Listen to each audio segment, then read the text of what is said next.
I've told this story before, but fuck it, I'll tell it again. In 2009, I got the opening slot on a Offspring tour in the USA, and it was me and then Sum 41 on the Offspring.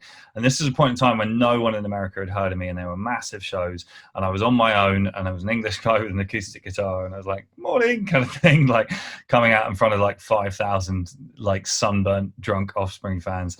And it was challenging. But I did well out of the tour, and at the end of it, there was an end of tour party, and I was having a beer with Noodles, the guitarist from the Offspring, and in a slightly kind of boilerplate way, I just kind of went, "How do I ever repay you for this kind of shit?" And he properly took me to task, and he just said, "You just do the same fucking thing. You just take out bands you believe in." And my career has been built on opening for other bands. In the States, it was built on opening Flogging Molly, Social D, Dropkick Murphys, Offspring. In the UK, we've opened for Green Day, we've opened for Automatic, Biffy Clyro, whoever it might be, and almost as I'm sure there's something really fucking cool about being a support band, because you've got half an hour to make however many thousand people who don't know who you are and don't give a toss turn that opinion around, and there's something really tangible about it. To walk on and sort of get like a room full of people going. And then to walk off to a room full of people going, fucking right. Yeah, it's visceral and it's immediate. Yeah, and it's very you can almost like physically see what you're achieving. You know what I mean? And so yeah, our school of hard knocks on that was for opening. We spent a very, very long time on tour with Social Distortion. I love Social D, but before we opened for them for the first time, we did a tour with them in the States, and like a bunch of people said to us, "That's going to be a rough tour. Their fans not interested in new music. Big, scary, old punk guys." And I remember being a bit like, "Oh, okay," but then sort of thinking, "Oh, it can't be that bad." And then we just kicked the fuck out of that crowd night after night. And like, obviously they were amazing as well. I'm not doing anybody down, but it was just Social D, they're older guys and they're quite static on stage. And I'm not saying that we were like physically moving in quite the way that you guys did, but definitely we just sort of came out and jumped off everything that we could jump off and sort of went rah at the crowd. One does. Yeah, and it was so cool because I was selling my own merch on those shows as well, as every support band should fucking do, incidentally. Yeah. And so I'd run over to the merch table and then just like sling my CDs all night. And like we absolutely smashed it on that tour, and it felt so good. Particularly because we were the first on, do you know what I mean? So you walk out and everyone's like, who the fuck is it? That's the beauty. Right, yeah. But also, everyone's just kind of milling in and they're getting a beer and they're just like, oh, I've probably got to listen to some shit band before Social D come on. And it was like, fuck you, just like run into the crowd, head down or whatever. And it was really cool. But you guys did so well on that. But I guess my point in this is the other reason why I'm really careful about who I choose to take on tour is just that I built my career by being given those opportunities. And it is important to me. It is my responsibility, it is my duty, as I see it, to pay that forward. Do you know what I mean? And there's nothing that I hope for more than for in 20 years' time, a band that I took out as support actor to give me like a charity opening slot as the kind of like, remember this guy kind of vibe. I love the idea that somebody I take out on tour is going to get way bigger than I am. That would be so cool. That made me really happy. I used to hang out at a bar in North London called Nambucca. That's where I started kind of learning about acoustic music and folk music and country and all that kind of thing. And one of the barmen there was a guy called Jamie Sticks. And we've all scattered to the four winds since then. And Jamie's he runs a charity called Stromerville, or the Joe Strummer Foundation, which was set up by Joe Strummer's family after he passed away to raise money. And Stromerville is just a fundraising vehicle. It doesn't do anything itself other than raise shitloads of money and then send that money on to charities around the world. Quite often, they'll deliberately pick like smaller charities and music related charities. But so Sticks and I go way back, and I've done loads and loads of fundraising shows for Stromerville over the years. And then in 2017, I think it was, he sent me a text that said, "Do you want to go to Sierra Leone?" And I sort of texted him back saying, like, "Are you high? Like, what the fuck?" Like, I mean, I'd obviously heard of Sierra Leone. I knew it was in West Africa. I think I knew it used to be a British colony, and that was and they had a horrible, horrible civil war in the 90s and into the 2000s. And that was the limit of my knowledge about it. And I sort of called him back, and I was like, "What the fuck are you even talking about?" And he told me about the charity they work with out there called Way Out Arts. And Way Out is set up by an English woman called Hazel, who lives in Freetown, Sierra Leone. And she uses music and the creative arts more broadly as a way of kind of reaching the marginalized over there, because there's a lot of former child soldiers, a lot of homeless people, a lot of people who live in slums and all this kind of thing. And she, she teaches people music. She gets them into studios. They learn how to record songs, how to play songs, how to play instruments, how to do photography, videography, all this kind of thing. And some of it is angled towards getting people jobs, and they do. I mean, like in the time that I've been going there, there's like one national TV station over there, and now like 4 of their editors are street kids who came up through Way Out and learned their skills there, and that's fucking amazing. And they deal with probably about 100 people at a time, but the turnover is quite high, so it's like 1,000 people a year maybe. But it's also just about kind of like giving people form and structure and reason. Do you know what I mean? And they will distribute food, and they will do things like buy people doors, because quite a lot of people live in like slum buildings that don't have doors, which means all your shit gets nicked. So they sort of help out with life more generally. But like the people from Sierra Leone who I've met through the project, I've been out 3 times now. Wow. They are so incredibly like fiercely fucking loyal to this project's existence in terms of it giving their life shape and meaning, as well as it being a stepping stone towards kind of better economic conditions or whatever it might be. Mm-hmm. So it's amazing, and it's really humbling, and it's really important to say that I don't do much other than just show up and play some guitar and like record songs with people and all the rest of it. And I do fundraising back home and take the money over, but like it's Hazel and her crew over there do the actual work. You know what I mean? Right. And I'm sort of figureheading it, but it's great, and I've got friends over there. There's a kid called Frank Turner Caroma now who lives in the slums in Freetown, who is the son of Fal G, who's like this kind of gangster. He's gangster rapper and gangster, and he's like the gang leader for the whole of the East Freetown area, and he named his son after me, and it's just like, oh my god, it makes you feel incredibly like Western middle class and indeed white, I have to say. But it's they're amazing people, and like if some of them have been to London now, and I've been out 3 times. I want to go back as soon as I can. Obviously, with everything that's going on in the world, we'll see. But it's nuts. And like I had this thing the last time I was over in January, I always play a bunch of shows in the slums there, which are sort of, as it were, flyers for the project's existence. So I'll just go, like, no PA or anything, and just pitch up the guitar and start playing. Right. And most of the time the initial reaction is, because these are slums where white people full stop don't go, and we rock up and I start playing guitar and people are like, what the fuck is going on? And then and then they kind of learn about Way Out, and it's a way of advertising it. But this time around I played a show. I was the opening act for an all-night rap battle between rival East Freetown gangs, right? Just me and my guitar, and the stage was like a plywood board and a bunch of beer crates outside a car wash by the side of the road. There was about 300-400 people there. It started at about 9 p.m. and it went until 6 a.m. and I was first on, and just sort of got up and it was really interesting, because at the beginning of the night all the gangs were very like sectioned off. Do you know what I mean? There was a group of people here, there's a group of people here, there's a group of people here, and there was no like cross-contamination going on. Yeah. But the thing is, all of the gangs come to Way Out, so they all know Hazel, and they all kind of vaguely knew who I was.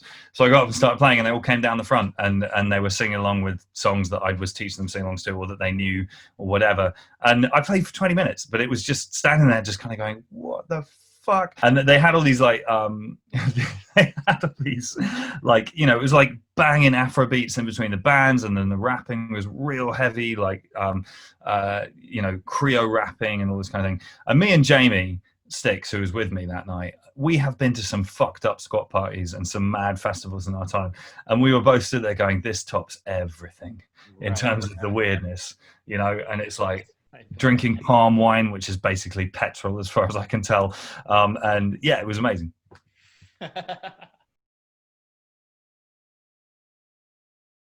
The thing that I'm proudest of in my career in general is the fact that it still exists. And this goes back to part of what we were talking about earlier, but it's not just the fact that, I've got 8 albums out, I'm working on the 9th one, and, I'm still signed, and it's still playing arena shows in quite a lot of the world and all the rest of it.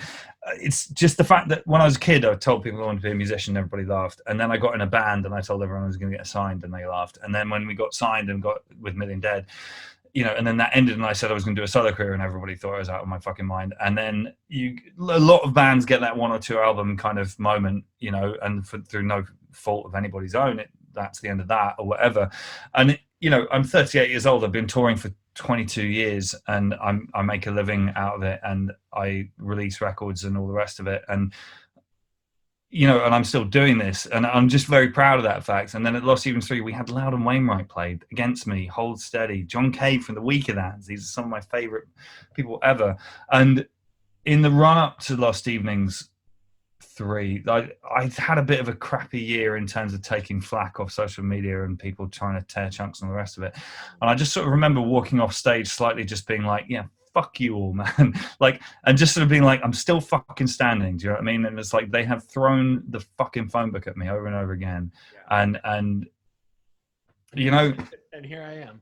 And here I am, and I'm really, and it's like I don't go around thinking like that all the time. It's really important to say that, but there just every once in a blue moon, I allow myself a second of just being like, and that was a big one for me. I remember I went and had my post-show shower in the dressing rooms at the House Blues in Boston, and I was just like standing in the shower, just being kind of like, I'm going to allow myself to feel good about myself just for half an hour here, and that was good. Be like, fuck you all, I'm still here. I'm doing. Yeah, and I very strongly feel like you shouldn't walk around thinking like that all the time, because you turn into Steven Seagal, but or whatever. But but yeah, it's just that's a moment that sticks out in my memory as being a moment of pride for me. Cool.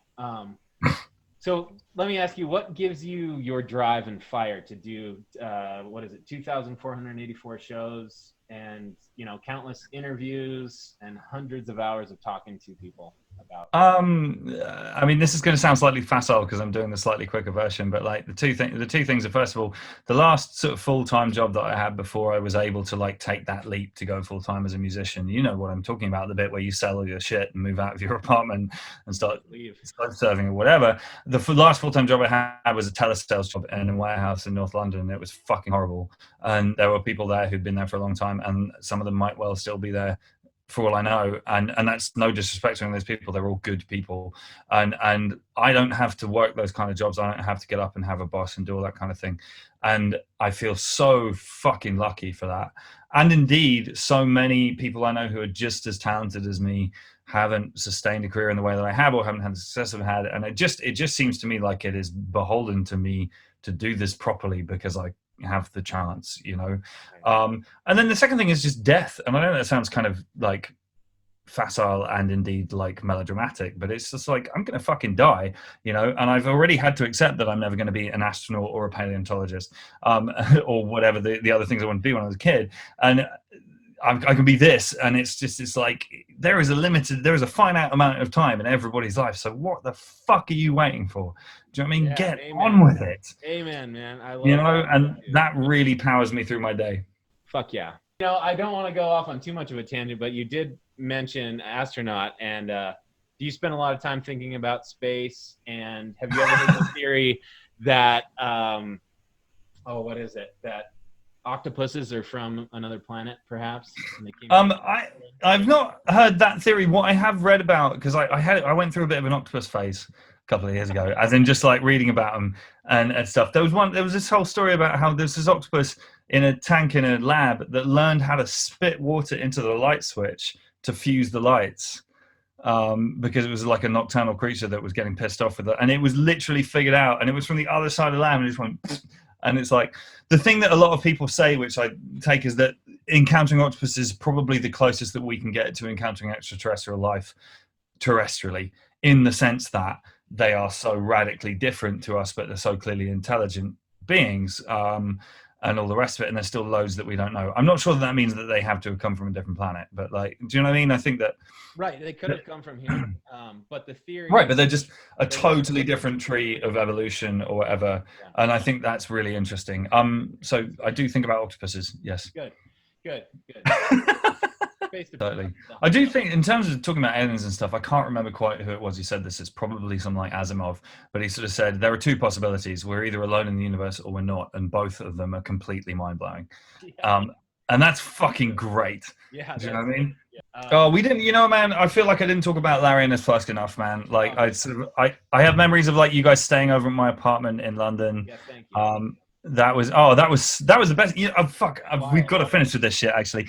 So you guys were playing upstairs at the garage, and I went down, and then I just got my first flat that I lived in that was mine in London, and that was cool. I lived with Dave Danger, and it was cool as shit.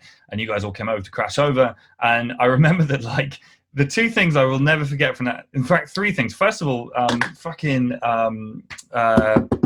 Dallin like climbed out of one window and shimmied along to the next one and climbed back in, and it's like a fucking third-story flat. And I was like, oh my god! But he was fine. But I remember that we started drinking like hard, like proper drinking, Right. and like I kind of bowed out after a while. I was like, I can't fucking do this. My bedroom was upstairs, and I remember I came down in the morning, and the two things that were amazing is, first of all, you guys drank every fucking drop of alcohol in my entire flat. I'm not complaining about this. That's what it was there for. I was kind of impressed. But secondly, you guys tidied up to the extent that it was considerably tidier than it had been before you arrived. It was if we drink all your booze, we've got to do something. Dude, I mean, sometimes this is the thing I say to younger kids going on tour is that like the number one thing you should do when you start touring is leave it as you find it, man. Don't leave a trail of destruction in your wake. Go fuck yourself. Leave the world decent. Leave it clean and tidy. Be considerate. Don't fuck up other people's lives as you come through, because then you can come through again. And like, you guys, honestly, you did it was like a cleaner had been to my house. It was fucking amazing. And like, I remember me and Dave just kind of walking around being like, I think they've mopped the floor, dude. And it was just like amazing, and we were very grateful for that. Well, thank you for having us. Yeah, in closing, I just wanted to say that I've always been impressed with just your style, your work ethic, your nonstop attitude. It's just so cool to have you as a friend, and to be a label mate with you, be on the same label, have shared many stages all over the United States, Canada, and Europe, UK. So thank you, buddy. And of course, dude, it's an absolute pleasure to see you, and a joy to call you my friend and all the rest of it. And stay sane and safe and healthy and all that shit, man. You too. Absolutely, man. Take care, and we'll touch base again soon. Peace. Adios. Adios, brother.